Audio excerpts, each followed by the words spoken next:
They say even that chronic disease starts in the energy body. So if you have a clear, healthy energy body, your diseases will disappear, or it's preventative as well. They will not happen, right? So it's just the basic of human living, of joy. We all want to be joyous, right? There's no person in the world that probably doesn't want to be joyous, right? So that is the key. Hi, and welcome to the Heart Leader Podcast, where heart and mind align. I'm your host, Amber, and today I am joined by Steffo Shambo. Thank you very much for being present with us, Steffo, and for sharing the wisdom that you've gained through your own journey. Thank you, Amber. It's great to be here. I know we were just talking, you just came back from India, not more than a couple days ago, if I'm correct. Mm-hmm. And so I'm just basking in the energy that you brought back with you from there.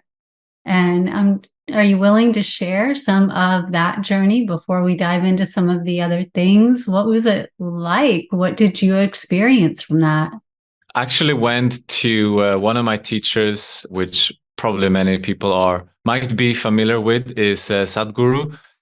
And he has a big ashram or yoga center. You could call ashram is this monastery for yogic or spiritual endeavors, right? And there's a big center in the southern parts of India, a very beautiful, serene, Zen kind of place, and a lot of spiritual inclined people are there, and there's a lot of yoga going on, a lot of spiritual activities, and there's a lot of spiritual devices even there. You have the Dhyana Linga, you have the goddess temple, you have the charged pools with water, and so a lot of amazing things to be experienced there. So I've been there for a week doing yoga practice and in one of his programs, getting the transmission there and the initiation. So it's been lovely. Amazing. When you say transmission, for someone who may not be familiar with power lingo, what does that mean? It means that back in the days, yoga was transmission-based knowledge, not book knowledge. They didn't want to write yoga down into manuals, because that was not the correct way of teaching yoga.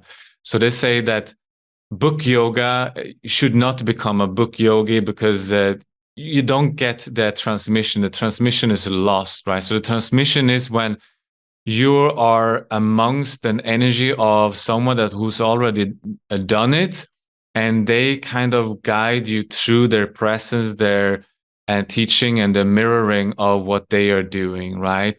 And they can correct you along the way. So that is kind of a transmission.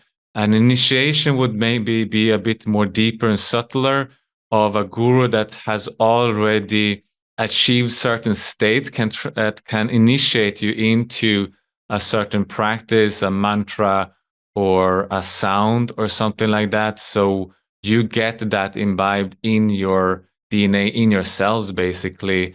So that is the yogic tradition, how it was in the ancient times when it was oral, right? So it was probably 5,000 years of oral tradition before the first book was written down, maybe 1,500 years ago.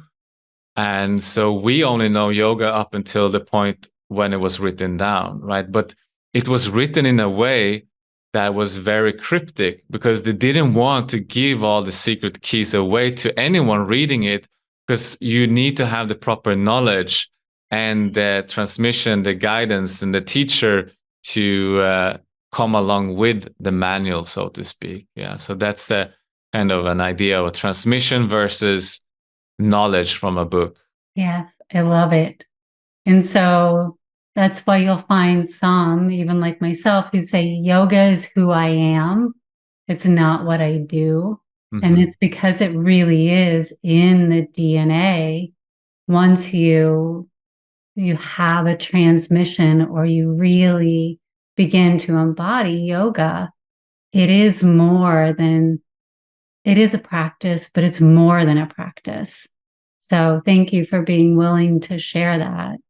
I know that you've taken this and there's so much that you've built around it so that everyone can begin to acknowledge and understand certain pieces and parts of it so that they can incorporate it into their lives. And then you build a program around it for men.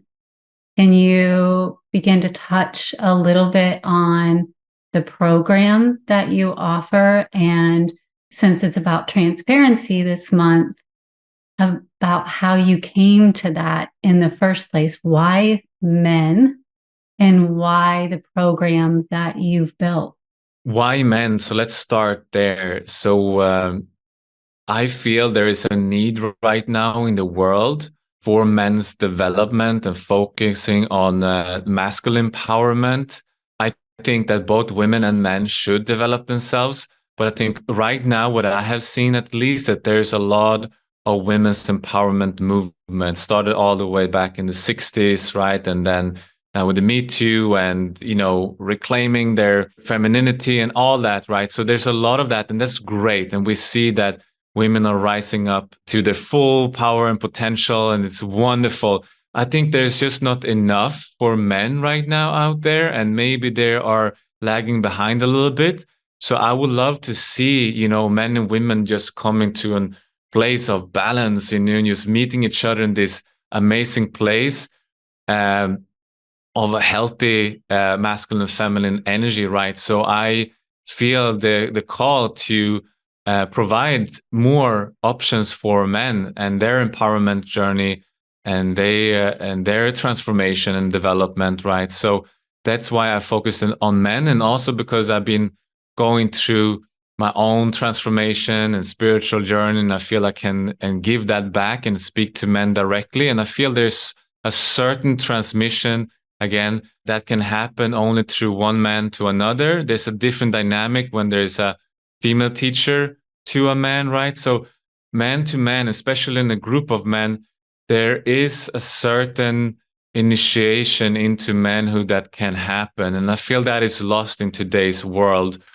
Back in tribal days, it was very, very important for the adolescent boy to go through a rites of passage so he can kind of claim his manhood, to go from boyhood to manhood. And those rites and those ceremonies and rituals are lost. They don't happen anymore. And we usually don't get it from our fathers, right? And it's not normal in society. No one is talking about it. It's not there anymore. So I feel many men go around not really feeling like they are knowing who they are as a man in the world. What's their place? Especially right now in the aftermath of Me Too, and like, what is right and what is wrong? What can I do? What should I do? And I see a lot of men in my work getting a bit lost and confused, honestly. And then women are complaining, I don't feel my man. I don't feel he knows what he wants. But it's a very difficult environment right now in the society to know that. So I want to provide that space and maybe offer some kind of rites of passage or going from boyhood to manhood that might have been lost. So even though an adult man feel like he is successful and he is a father, he is a husband, he is great at his work, but maybe there's still a part of him that is frozen in time. There's a little inner boy, right, that just need to be integrated. And even though that adult man can still do that work and recover that and feel even better in life. So many men I get, looking from the outside and in, it looks like a perfect world, right?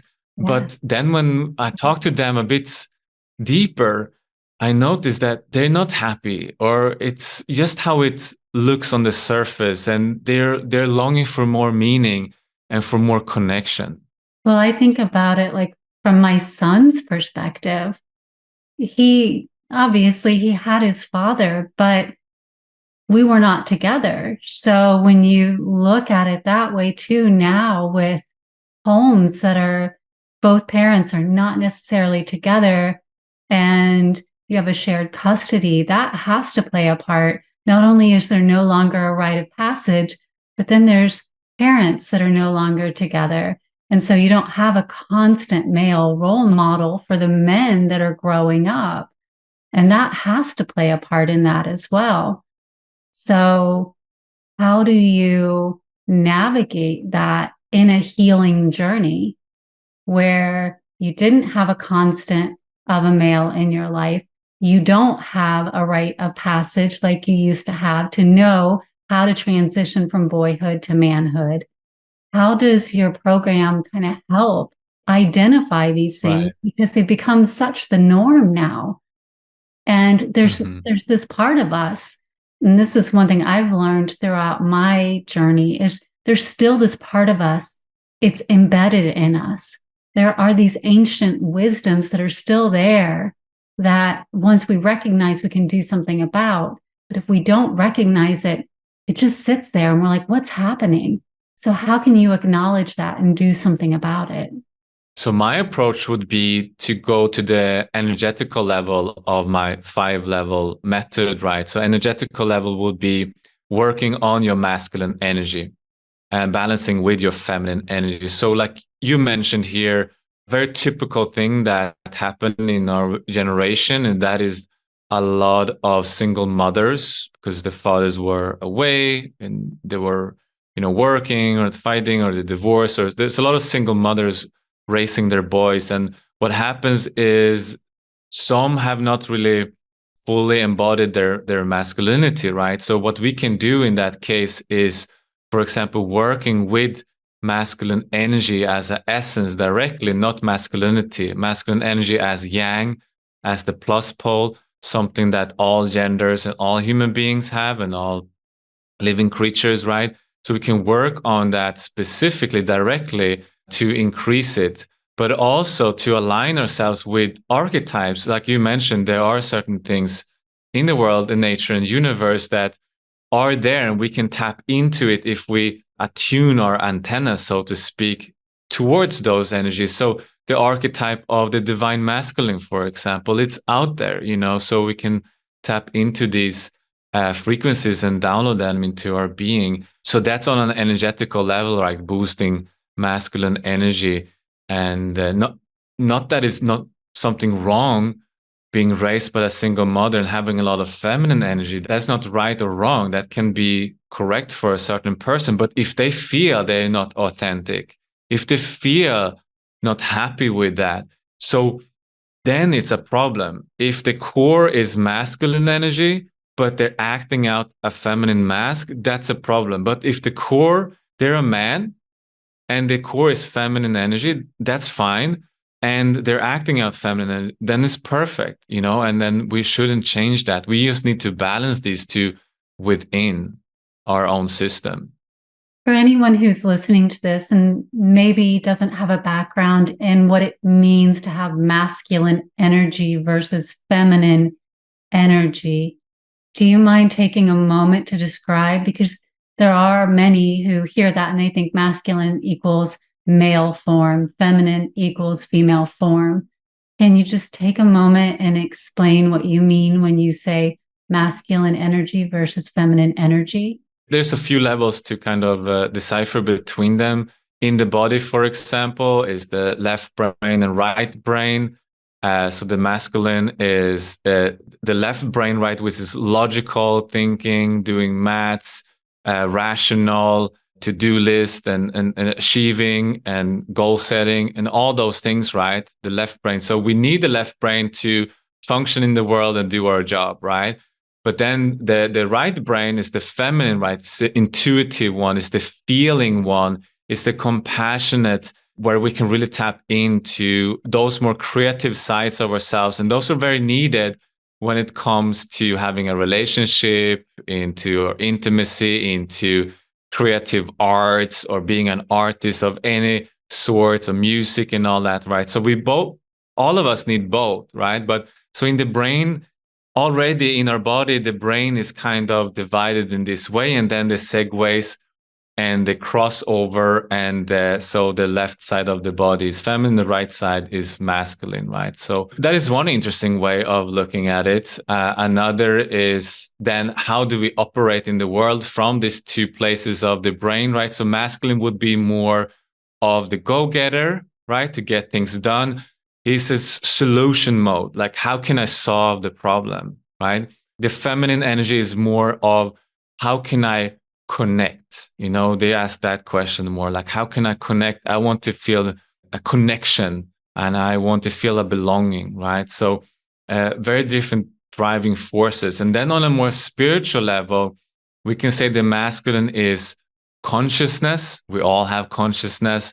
It's that stillness, that resting in, that witness, that just have a little bit of a distance between everything that's happening in life, all the triggers and all of that. And the feminine energy on that spiritual level will be just unconditional love, unconditional loving, and that energy, that force, and that power that comes with love.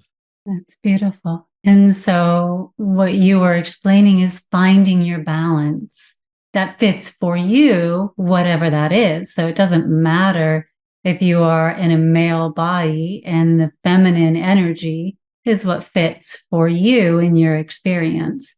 It's understanding that though. So if you're going through an experience and you're not feeling like it fits, then doing something proactively about that. Yeah, exactly. And maybe you grew up or had certain circumstances in life that where you underdevelop one of them, and then the seesaw is it's not balanced, right? So we just need to focus on the one that needs to be balanced, and maybe the other one we just need to remove some unhealthy patterns, but it doesn't need to be increased. So how did you find your way into this? To this work? Into just this lifestyle, not just this work, but this life. It sounds like for you, this isn't just work. This is your way of life. So how did you get here? Yeah. It's always been in my mind, even from a young age. I've always been a seeker, right? And there was always something that I felt was missing from my life. And then I had certain life circumstances that brought me to go travel the world just to find, whatever I was looking for. I didn't really know. So in hindsight, I could see that was kind of my pilgrimage, so to speak, and so I just got rid of everything. I burned all my boats, just got rid of my belongings, my apartment, my car. And I was in my 20s, right? So I was young. And I booked a one-way ticket, and went to travel by myself, right? So I didn't have a travel plan. I didn't have an itinerary. I didn't know. I just know that I burned all the boats and I was setting out to travel until I found what I felt, could satisfy my soul. So that led me to being on the road, traveling to multiple countries and continents for 2 years, almost 2 years. And on that trip, I found yoga in Himalayas, in India, and Tantra yoga specifically. And I fell in love. And I was like, it clicked. It was like, this is what I've been looking for. And it was just an instant, click, an instant attraction. And I just started to practice a lot of it, hours every day. And that was the only thing I was doing. And one thing led to another. And I had so much transformation in my own life through doing that. And now I'm just passionate to share that knowledge in a very modern way that it's accessible. When yoga becomes part of you, there is no separation. So you can feel it in another too. It's amazing what it can do. So thank you for being open and then for sharing it with others. It's such a gift. Such a gift.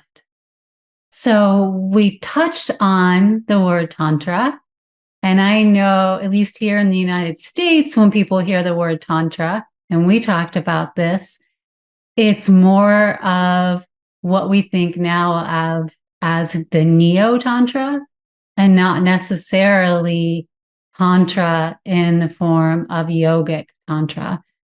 I'm wondering if you can help individuals who might be listening to this understand the difference between Tantra and Neotantra. The best explanation I like to give is that there's like almost like two parallel paths, you know. So you have Neo-Tantra and I call it classical Tantra. You said yogic Tantra, whatever works, traditional. So these are kind of like two parallel paths. Classical Tantra started, like we said, the earliest written down text 1,500 years ago, 1,000 years, but the oral tradition, many, many thousand years, sorry, earlier than that, right? The Neo-Tantra path started around 100, 110 years ago. So it's still kind of, it's pretty old, you know, but it was a theosophical invention, basically. So they took parts of Tantra and then they created, you know, they focused on that and they created almost like their own identity and own path, right? So the idea with classical Tantra is that you can do tantric eating, you can do tantric breathing, you can do tantric, you know, picking up, you know, the groceries from the store. You know, you can do anything in the world tantric, right? Including sex. And then the Theosophical Society, amongst others, just honed in on that part and magnified it and added some somatic practices and not to make it like it's a great tool, but it's just not exactly what classical Tantra was all about. So these two kind of have developed in parallel, and then there are many overlaps, but they are different. You know, they're not the same. And what we hear is only this, only the neo-tantric practices that are 100 years old. So Tantra, both classical Tantra and neo-Tantra, has been associated with the word Tantra, whilst it's a little bit incorrect to say, you know, we can't have an umbrella and say, you know, both of them go under the word Tantra, but then it's a bit confusing. So it's good to just to say Neo-Tantra or sexual Tantra, we could also call it. We could call it sacred sexuality and things like that. So those two are there, and it's just good to make a distinguish between them, because a lot of teachers nowadays, they just say they teach traditional Tantra, but it's actually not, right? So just say, you know, what you're doing, you just know what you're getting into, basically. Yes, because I know Tantra, traditional Tantra, yogic Tantra, for me is a practice to heighten senses and to clear those energetic pathways that you were touching on. It's a beautiful practice, and it's a beautiful practice for connecting with someone you love. And when practiced in the depth of what it is, it's a beautiful way to expand into all. And so to have the ability to explain and express it in that way, I'm just grateful you're on here so that you can, being so united with it, explain it to our community at that level. And I know watching on your website, you have an interview that you did with another individual where you did a breath practice with her. And it shows how it stirred some things up just through the breath practice. Can you share how breath is tied into some of the tantric things that you do to get in sync and in movement, and how that ties in with what you offer even in your men's coaching? So how does breath play a part? What does breath have to do with anything? It's everything, you know, both classical and neo-tantra uses breath, right? So and also I forgot to mention that The misconception about the word Tantra, that it means weave or to loom, is just the direct translation. But what the tradition was aiming for, the Tantra meaning a technology to expand your consciousness. So breath is one way to expand your consciousness. So basically, Tantra is a technology. It is not loom and weave. It's just the direct translation of the word, Sanskrit word. But the idea, the meaning of it is a technology, right? So breath is one technology that we can use to expand our consciousness. So tantric science has it that they map not only the arteries and the blood flow of the body that we do, but they also they map the energetical body. So we have energy centers, we have nadis, we have meridians, we have marma points, we have all these different energy is going around in our energy system, right? And there are 5 different directions of those. We call it the 5 winds. And you can actually control these and move energy into 5 different directions and in your body, right? So breath is being used to direct your energy inside of your energy body, right? Energy body goes around 20 centimeters outside of your physical body. It's pyramid. It's including also your physical body, of course, and using breath, as we call it, kumbhaka, right? It's you could either amplify it or minimize it, hold it on full inhalation or hold it on empty, right, in the void. So all these different ways of using breath will have different effects on the energy system. And while you're using these kind of ways of breathing patterns, you interrupt the normal way of breathing, right? You're going to use your body in a certain position. You're going to hold your hands in a certain mudra or certain gesture position, right? And you might visualize or think about something. So using the mind also as a way, a focus point, right? So when we combine all these things together, it creates a powerful technology that will eventually, if you do it enough, expand your consciousness. And that is the real meaning of the word Tantra. But if you Google it, what does Tantra mean? It will say loom and weave, but that's incorrect. That is just the direct translation, as I said. You had mentioned like stopping the breath and moving the energy. And I know we use locks or blocks to move energy around in the body. Let's talk about some of the purposes for why you would do that, because I know I get asked that too. Why do we use locks, energy locks? Why do you use breath to move anything around? What's the purpose of moving energy? Why would we even do that?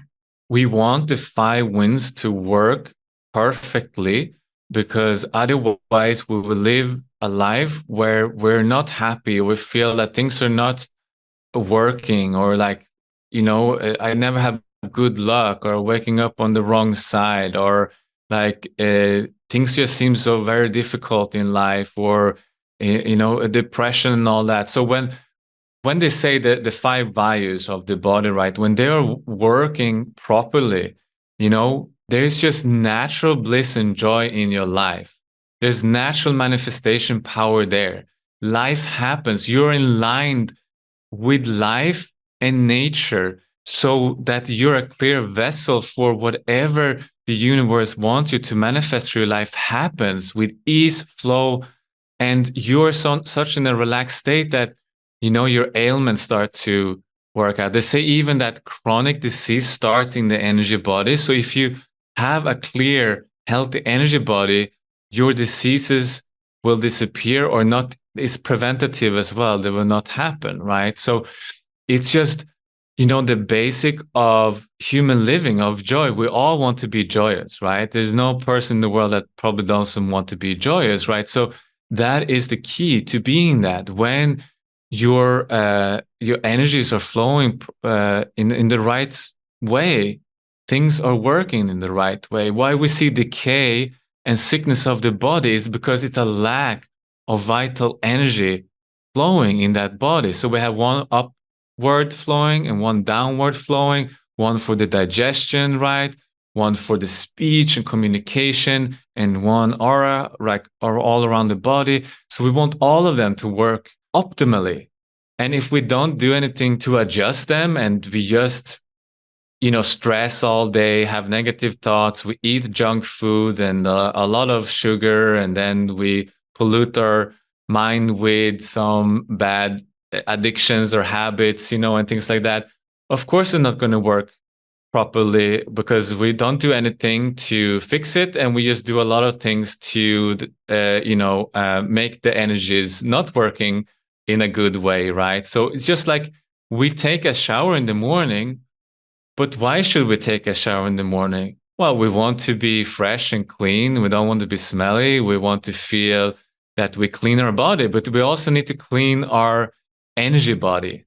So it's like a shower. You take an energetical shower, you cleanse your internal as well as your outside, your body. I love that.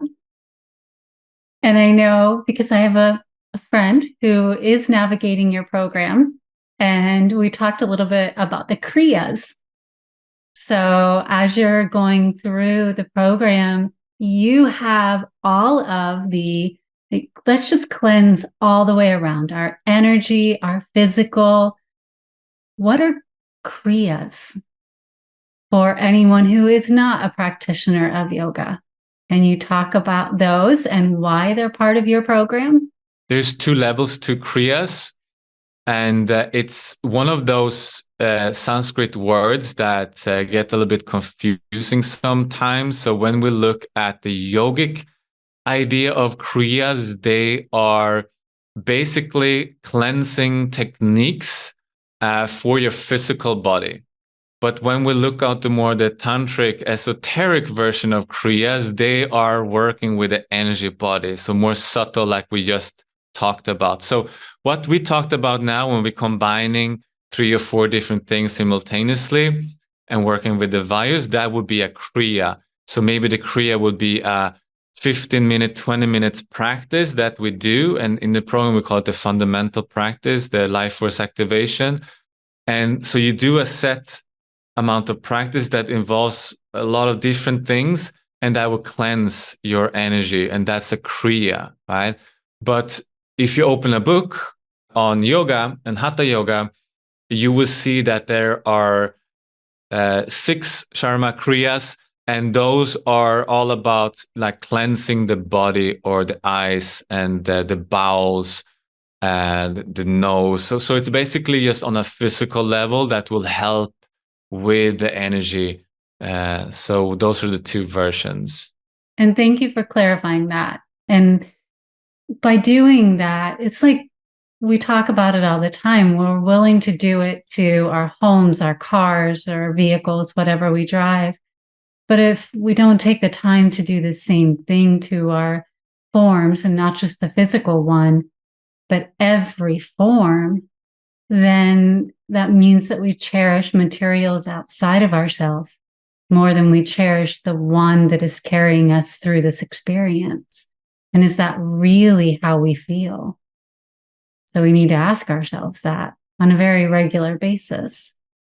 And the fact that you pointed out, we're more than just the physical, which means we need to clean and maintain more than just the physical.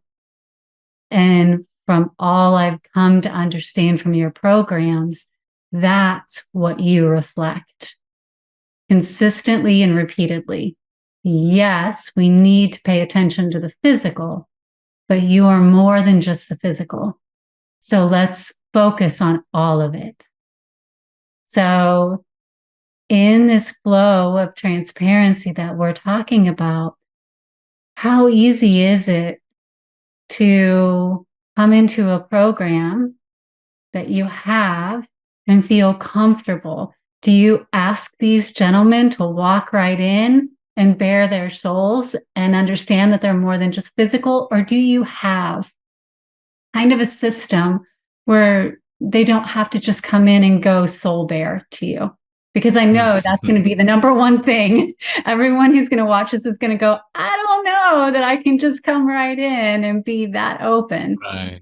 So is it Yeah. kind of a system where you have opportunities for individuals to find their comfort? 100%. It's all about comfort and being transparent, being vulnerable, and really opening up to your authentic self. Without that, it's really hard to have any real manifestation that will, transfer into your love life. Because ultimately, I use these for creating a better love life, whether that is in the bedroom with your spouse or finding a partner, right? Uh, so what we do is that I'm quite an intellectual guy, so I use intellect and science to back up all the claims. So we have the understanding and the knowledge backing it up, because it's so important that we know why we are doing things, right? So when we have the understanding of why and how it functions, it works so much better. So we have guys who are just average. They don't have to be spiritual and believe in this energy stuff, and they might not even heard about it before joining, right? So we just normal husbands or normal single guys just trying to, find a date, So normal guys doing this program, and no one ever felt that there was too much, because it's very a smooth process. And if they don't believe in something, they just try it and they feel it themselves, and they're like, wow, this is amazing. And they build their own experience, because Tantra is all about non-dogma, and it's all about experience. So you try it. If it works in your life, great. Keep doing that. And most people get addicted to this Kriya practice because it changes their whole day. The whole day is just so much better. The whole day, and they feel they're more alert, sharper, and the manifestation power is just there, right? So when they don't do it, they see the difference. Of course, then you want to do it. You don't have to convince anyone to do it, right? So it's very experiential. And the way I'm teaching energy centers, for example, it's just like, so how do you feel when you just came out from your last relationship? You felt a heartbreak, right? So where did you feel that? In your heart. Why is your heart breaking? Like, how does that feel? Most people they would say it's like a contraction in the heart. But if we would go in there with surgery and like open it, we wouldn't see that contraction of the heart, right? So why do we feel a sensation of contraction? And why do we even call it a heartbreak? So all that is referring to something energetical, another dimension. So we all agree upon it already. It's just that, it's not really determined exactly what it is just yet. But it's not physical, because we couldn't see it if we open it. And same with like when you're really mentally exhausted and tired, you feel this headache. So you have a headache and you're frowning a little bit and probably making this face in your forehead, right? So that just means that here there is all this accumulation of energy, right? So we have an interaction with our chakras, with our energy system, but we don't even think about it. So when you put it in those terms, anyone can relate to it.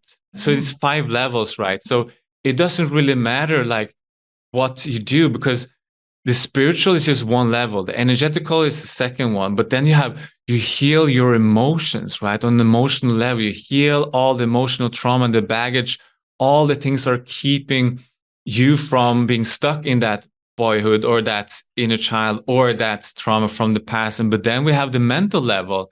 We reprogram the mind, your belief systems. Where does that come from? Where is all that self-sabotaging behaviors coming from in your mind? So we reprogram the mind as well. And then the 5th level is the sexual level, right? So we want to master our sexual energy, very much Neotantra here. So transmute, classical Tantra, we transmute and sublimate that sexual energy, and then use that as an antenna towards like do I want to manifest a partner? Okay, let's manifest all our sexual energy and that power into that.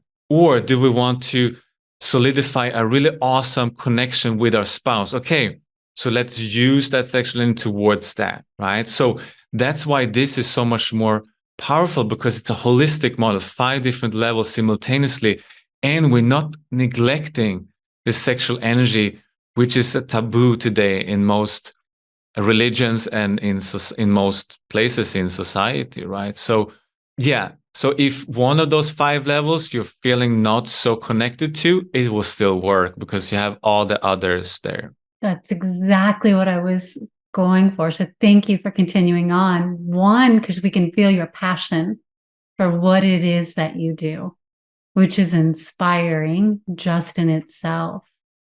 But all of those levels build upon each other too.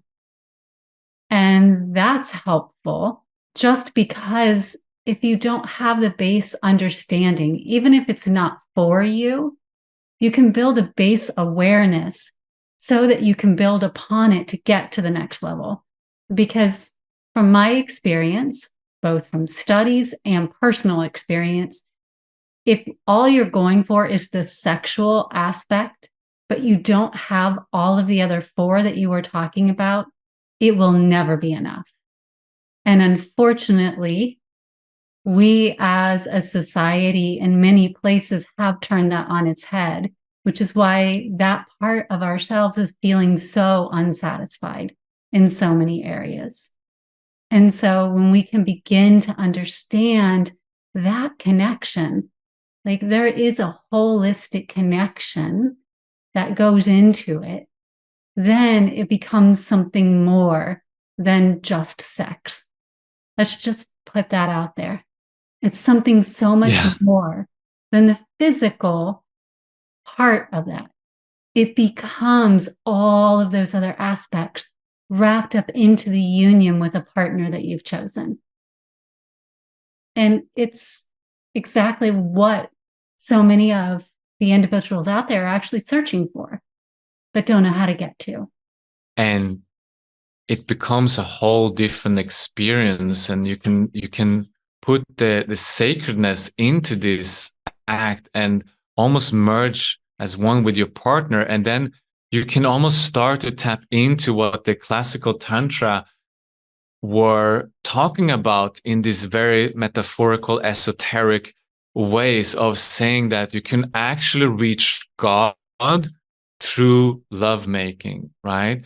So it's almost like you transcend beyond the physical lust and pleasure, and you just meet God, because what they talked about was that the orgasm or the union is just a union of Shiva and Shakti on a global scale, or that, bliss of God, but it's just such a minute experience of it. Imagine if you can tap into the full potential of that. Imagine also what that will do to your relationship. If you bond with your partner on that level, you will feel like soulmates, you'll feel like twin flames because you build that.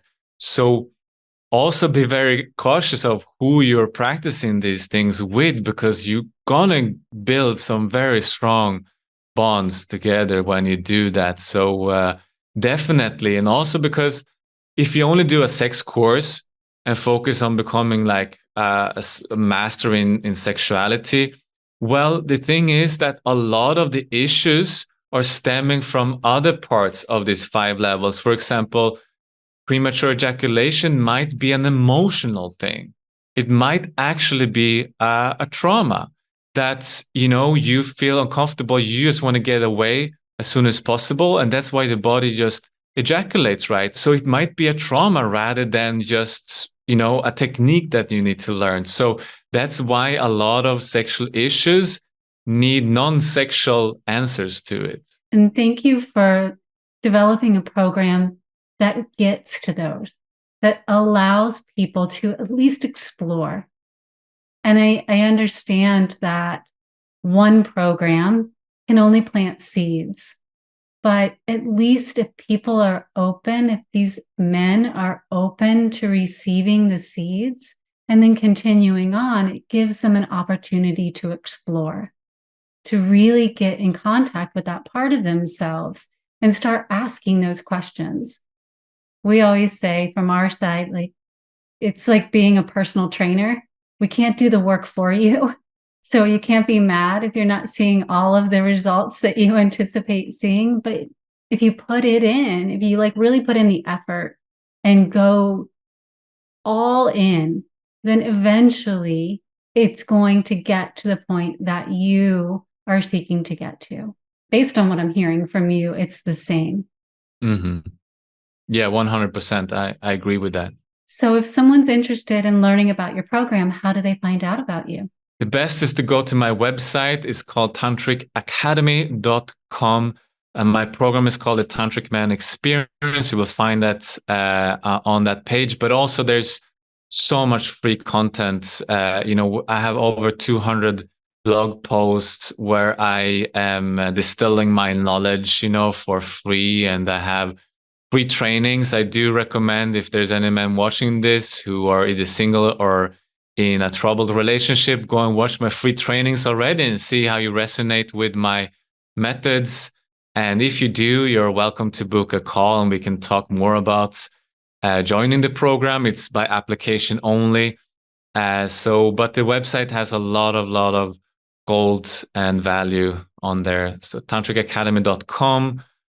You can also find me on Instagram, the Tantric Man. I think those are the two best places. I've sent a lot of people out on YouTube looking for you. And every person has come back to me saying thank you. So your information is definitely resonating.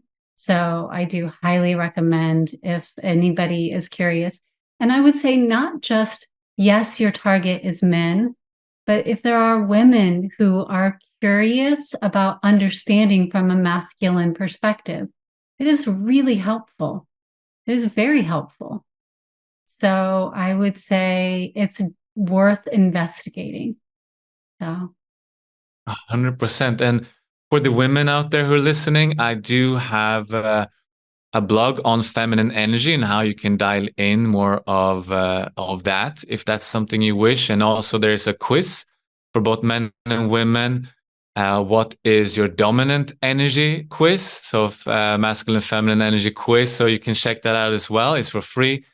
And just if you're, just want to gauge a little bit your internals of your masculine and feminine. So it's all available there. It is. I didn't have to take the quiz. I think I know pretty much. I am so feminine, it's not even funny.